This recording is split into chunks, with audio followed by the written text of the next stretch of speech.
और अब रुक करेंगे खबरों की ओर। आरबीआई ने कल की शाम को एक चौंकाने वाला फैसला लेते हुए 2000 रुपए के नोट को सर्कुलेशन से बंद करने का ऐलान किया है।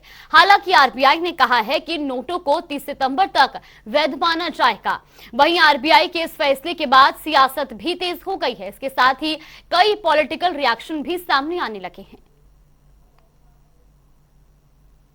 बुरी तरीके से फोइल नरेंद्र मोदी की बीजेपी आरएसएस की रिजीम की ये सरकार, इसने भारत के लोगों को जोकर समझ रखा है। जब देखो अचानक ख्याल आया नोटबंदी कर दी और भारत के लोगों की हजार लोगों की इसमें जाने गई।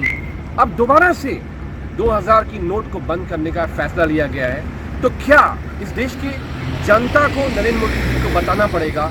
आपने बोला कि आतंकवाद खत्म हो जाएगा, भ्रष्टाचार खत्म हो जाएगा, इससे सीमा पे आतंकवाद खत्म हो जाएगा, इससे महंगाई दूर हो जाएगी, इससे गरीबी दूर हो जाएगी। आखिर ये जो फैसले हैं, नरेंद्र मोदी जी ने भारत की जनता की नींदें हराम कर रखी हैं। अब ये समय है कि 2024 में नरेंद्र मोदी की जो सत्ता है, अब भारत की जनता को आगे आना पड़ेगा और आकर इनको सत्ता से बेदखल करना पड़ेगा।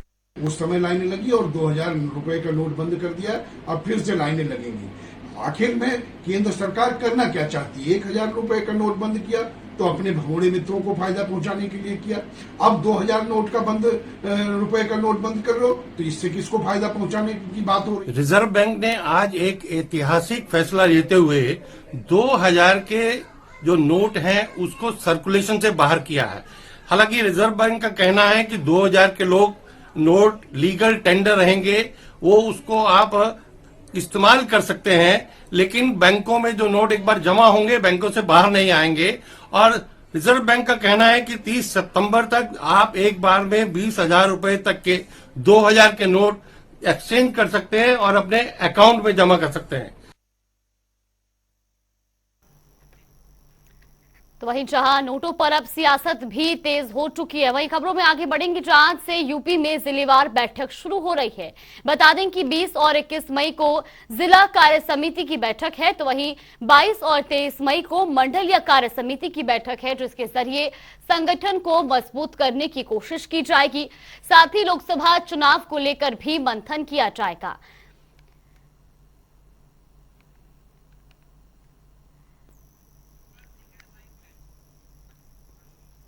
वैसे खबर पर ज्यादा जानकारी के लिए हमारे सहयोगी अनूप कुमार सिंह हमारे साथ जुड़ गए हैं। अनूप, सबसे पहले आपसे जानना चाहेंगे, आज से जिलेवार जो है बैठकें शुरू होने जा रही हैं, क्या पूरी अपडेट मिल रही है और आज कौन कौन सी अहम बैठकें होनी हैं? देखिए, भारतीय जनता पार्टी में मोदी सरकार को 9 साल पूरे होने को लगातार बैठकों का दौर जारी है। अभी तक क्षेत्रीय बैठक हो रही थी। आज 2 यानी 20 तारीख और 21 तारीख को जो जिला कार्य समिति की बैठक शुरू हो चुकी। 75 जिलों में ये बैठक होने वाली है। बैठक में जो जिला स्तर के जो कार्यकर्ता हैं, जो नेता हैं, या जिला अध्यक्ष की अध्यक्षता में बैठक होगी। और जो ऊपर स्तर पर अभी तक बैठकें चल रही थी, जहां पर क्षेत्र के जो विधायक हैं वो जिला अध्यक्ष, जिला प्रभारी, ये सब बैठक में, क्षेत्रीय बैठक में शामिल हुए थे। उसमें क्या कुछ दिशा निर्देश दिए गए हैं, क्योंकि 9 साल का उत्साह पूरे धूमधाम से बीजेपी मनाना चाहती है और उस जनता के बीच जाना चाहती है। ऐसे में सरकार की किन योजनाओं को जनता के पास ले जाना है, वो चाहे मुफ्त राशन की बात हो या फिर स्वास्थ्य की संबंधित जो सुविधाएं सरकार दे रही है, या कोरोना काल में किस तरीके से सरकार ने लोगों को बचाया है, तो ये सब तमाम जो चीजें हैं उनको लेकर, तमाम सरकार की योजनाएं हैं उनको लेकर जनता तक पहुंचाना है। तो अभी ऊपर से नीचे स्तर तक बैठकों का दौर जारी है। एक मैसेज धीरे धीरे, क्योंकि संगठन बहुत बड़ा है, कई पार्टों में बटा है। पहले क्षेत्रीय बैठक, फिर अब आज जिलावार बैठक होंगी, जिलावार के बाद फिर मंडलीय बैठक होंगी। यानी वो जो मैसेज ऊपर का है वो कार्यकर्ता तक पहुंचेगा। उसके बाद एक महीने का पूरा अभियान शुरुआत होगी। इसमें तमाम रैलियां होगी और खुद प्रधानमंत्री नरेंद्र मोदी पूरे देश में रैलियां करेंगे। 9 साल का पूरा लेखा जोखा है वो तो रैली के माध्यम से सभा को संबोधित करेंगे, उसके माध्यम से देंगे ही। दूसरा अभिप्राय ये भी है कि 2024 को लेकर भारतीय जनता पार्टी ने कमर कस ली है। ऊपर से लेकर नीचे तक कार्यकर्ताओं को लगातार अपडेट कराया जा रहा है, किस तरीके से जनता के बीच जाना है और फिर नगर निकाय जो चुनाव हुए हैं उसमें किन सीटों पर जो हार मिली है उन पर किस तरीके से मजबूती वहां पर की जाए, वहां पर भाजपा का कैसे वर्चस्व कायम हो और कैसे वहां की स्थिति सुधारी जाए, वो पूरी बैठक में सब चर्चाएं होंगी। और जब नीचे से और ऊपर तक जब पूरे सभी नेताओं की बैठक हो जाएगी तब उसमें निष्कर्ष भी निकलेगा कि कमी कहां रह गई है, कितनी मेहनत करने की जरूरत है और 2024 का लक्ष्य कितना कठिन है, कितना आसान होगा लोगों के लिए या अलग अलग और अन्य पार्टियों के लिए।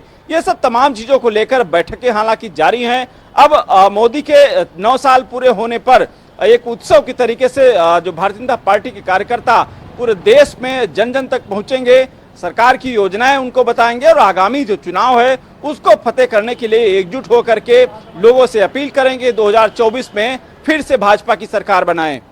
जी बिल्कुल, यानी कि अनूप, कुल मिलाकर जो 9 साल का कार्यकाल पूरा हुआ और उसका जश्न बीजेपी मनाने जा रही है, इससे 2024 को साधने की तैयारी है जनता के बीच पहुंचकर। बिल्कुल कहा जा सकता है, क्योंकि आप देखिए 4 साल के बाद जो 5वां साल सरकार का होता है वो चुनावी साल होता है।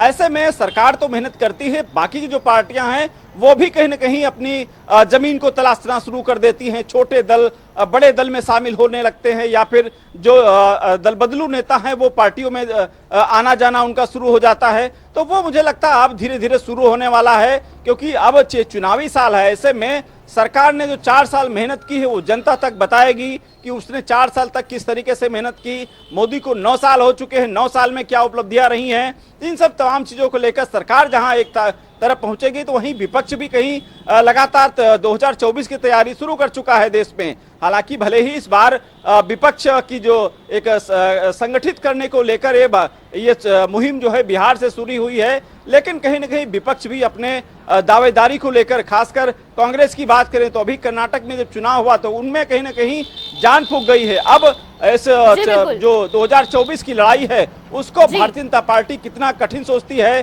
कितना भारतीय जनता पार्टी के लिए आसान होगी या विपक्ष के लिए कितनी बड़ी चुनौती होगी 2024 का चुनाव। जी बिल्कुल अनूप, बहुत बहुत धन्यवाद आपका हमारे साथ जुड़ने के लिए और तमाम जानकारी हम तक पहुंचाने के लिए। तो वहीं खबरों में आगे बढ़ेंगे जहां गाजीपुर में आज मुख्तार अंसारी पर गैंगस्टर मामले में सुनवाई होनी है। बता दें कि एमपी एमएलए कोर्ट आज गैंगस्टर मामले में फैसला सुना सकता है और ऐसे में आपको बता दें कि 2009 में करंडा थाने में मुख्तार अंसारी के खिलाफ केस दर्ज हुआ था। तो ऐसी खबर पर ज्यादा जानकारी के लिए हमारे सहयोगी प्रमोद कश्यप हमारे साथ जुड़ गए। प्रमोद, सबसे पहले आपसे जानना चाहेंगे, आज मुख्तार अंसारी पर एमपी एमएलए कोर्ट फैसला सुनाएगी, क्या पूरी अपडेट मिल रही है और किस वक्त ये फैसला सुनाया जाएगा? जागृति, मैं आपको बताऊं कि जो मीर हसन ने मोहम्मदाबाद थाने में 2 मुकदमा दर्ज कराया था, जो कि एक जो है कि मोहम्मदाबाद थाने का था और दूसरा करंडा थाने का था, जो कि 17 मई को जो है कि मुख्तार अंसारी पर उसका फैसला आया था, जो कि उसमें मुख्तार अंसारी बरी हो चुके हैं। और आज जो है करंडा थाना के सुवापुर निवासी जो है कि कपिल देव यादव के हत्याकांड का मामला है, जो कि ये 2010 में मुख्तार अंसारी पर दर्ज हुआ था और 2009 में कपिल देव का हत्या हुई थी। उस मामले पर आज फैसला आना है। जी जागृति। जी बिल्कुल, और ये भी जानना चाहेंगे कि किस वक्त ये फैसला सुनाया जाएगा, किस वक्त इस पूरे मामले पर जो है फैसला आएगा? अभी जो कोर्ट में जो है कि उसकी सुनवाई चल रही है और कयास लगाया जा रहा है कि ये जो है कि 1 घंटे के बाद जो है कि इस पर मुख्तार अंसारी पे फैसला आ सकता है। जी बिल्कुल, बहुत बहुत धन्यवाद आपका हमारे साथ जुड़ने के लिए और तमाम जानकारी हम तक पहुंचाने के लिए। तो वहीं हेमकुंड साहिब के कपाट आज श्रद्धालुओं के लिए खुल गए हैं। यात्रा मार्ग पर भारी बर्फबारी होने की वजह से इस बार यात्रा में बच्चों और 60 साल से अधिक आयु के श्रद्धालुओं को आने की अनुमति नहीं है। साथ ही बता दें कि एक दिन में हेमकुंड साहिब जाने के लिए सिर्फ 2500 यात्रियों को ही अनुमति दी जाएगी। तो हेमकुंड साहिब के आज से कपाट खुल चुके हैं और ऐसे में जहां आज श्रद्धालुओं का पहला जत्था हेमकुंड साहिब में दर्शन करेगा, तो आपको बता दें कि एक दिन में सिर्फ 2500 यात्री ही दर्शन कर सकते हैं, हेमकुंड साहिब पहुंच सकते हैं। और वहीं भारी बर्फबारी के चलते जहां इस बार बच्चों और 60 साल से अधिक आयु वाले श्रद्धालुओं के लिए भी हेमकुंड साहिब में अनुमति नहीं दी गई है। तो एक दिन में सिर्फ 2500 यात्री ही हेमकुंड साहिब में दर्शन कर सकते हैं। हेमकुंड साहिब के आज से कपाट खोल दिए गए हैं और जहां आपको बता दें कि हेमकुंड साहिब के मार्ग में भारी बर्फबारी होने की वजह से जो इस बार बच्चे और 60 साल से अधिक आयु के श्रद्धालुओं के लिए भी हेमकुंड साहिब में अनुमति नहीं दी गई है। तो वहीं एक दिन में सिर्फ 2500 यात्री ही हेमकुंड साहिब के दर्शन कर सकेंगे। ये तस्वीरें भी आपको दिखा रहे हैं जहां हेमकुंड साहिब में इस वक्त भारी बर्फबारी हुई है और ऐसे में जहां अब तमाम गाइडलाइंस भी जारी की गई हैं। तो वहीं इसी खबर पर ज्यादा जानकारी के लिए हमारे सहयोगी नवीन शुक्ला हमारे साथ जुड़ गए हैं। नवीन, सबसे पहले आपसे जानना चाहेंगे, आज से हेमकुंड साहिब के जो कपाट है वो खोल दिए गए हैं, श्रद्धालुओं में कितना उत्साह नजर आ रहा है? जी जागृति, निश्चित तौर पर मैं बताना चाहूंगा, चारों जहां एक तरफ 4 धाम है वहीं 5वां धाम हेमकुंड साहिब को कहा जाता है। कहीं ना कहीं आज कपाट हेमकुंड साहिब के खुल गए हैं।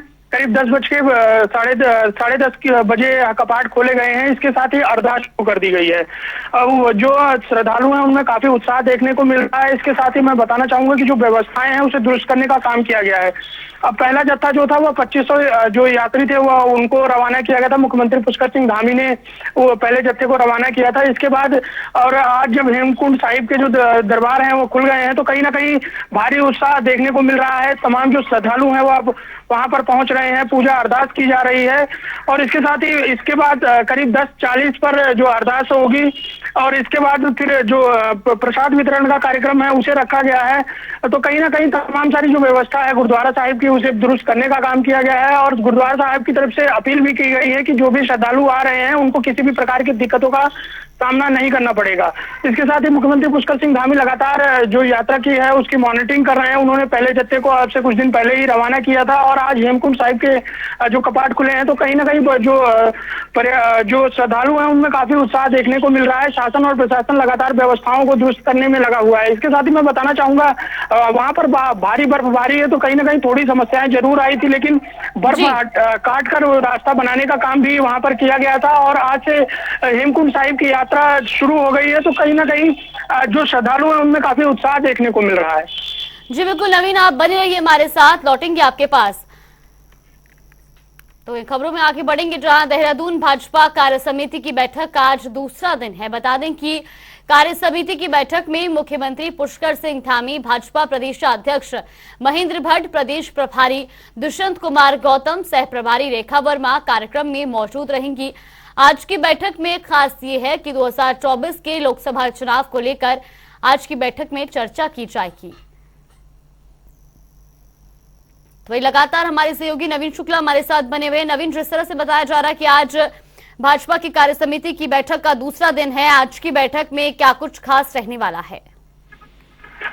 जी निश्चित तौर पर बीजेपी की जो 2 दिवसीय कार्य समिति की बैठक में काफी महत्वपूर्ण मानी जा रही है। तमाम सारे जो पदाधिकारी हैं उन्हें बैठक में आने का न्योता दिया गया था। इसके साथ ही जो सांसद हैं और विधायक हैं और नगर निगम के जो महापौर हैं उन्हें भी न्योता दिया गया था कि जो ये बैठक है इसमें प्रतिभाग करें। कहीं ना कहीं काफी महत्वपूर्ण मानी जा रही है। कल देर शाम तक जो बीजेपी की बैठक हुई है उसमें तमाम सारे मुद्दों पर चर्चा हुई है। इसके साथ ही जो बीजेपी का बृहद कार्यक्रम का आयोजन करना है 30 मई से लेकर 30 जून, इन सब तमाम मुद्दों पर चर्चा हो रही है। सबसे बड़ी बात यह है कि अब जो लोकसभा चुनाव है उसकी रणनीति भी तैयार की जा रही है, भूमि तैयार की जा रही है। तो जो तमाम सारे कार्यकर्ता हैं, पदाधिकारी हैं, उन्हें तमाम सारी जिम्मेदारियां सौंपी गई हैं। आज कार्य समिति का दूसरा दिन है और बैठक में जो प्रदेश प्रभारी हैं दुष्यंत कुमार गौतम, मुख्यमंत्री पुष्कर सिंह धामी और इसके साथ ही प्रदेश अध्यक्ष महेंद्र भट्ट कार्यक्रम में शिरकत करेंगे। काफी महत्वपूर्ण बैठक होने जा रही है। तमाम सारे विषयों पर चर्चा होगी। संगठन और सरकार में किस तरीके से तालमेल किया जाए और केंद्र सरकार की जो योजनाएं हैं वह जन जन तक किस तरीके से पहुंचाया जाए, इन तमाम सारे मुद्दों पर आज चर्चा होने वाली है। काफी महत्वपूर्ण बैठक है। तमाम सारे सांसदों को बुलाया गया है। इसके साथ ही जो सभी विधायक हैं उन्हें भी बुलाने का काम किया गया है। जी बिल्कुल, बहुत बहुत धन्यवाद आपको हमारे साथ जुड़ने के लिए और तमाम जानकारी हम तक पहुंचाने के लिए।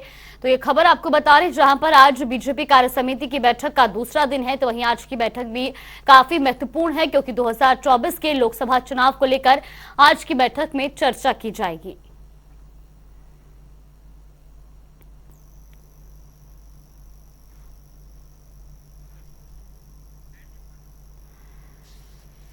देहरादून से खबर आपको बता रहे, जहां पर भाजपा कार्य समिति की बैठक का आज दूसरा दिन है, तो वहीं नए कार्यक्रमों को लेकर जहां इस बैठक में रणनीति बनाई जाएगी। इसके अलावा 2024 के लोकसभा चुनाव को लेकर भी बैठक में चर्चा होगी।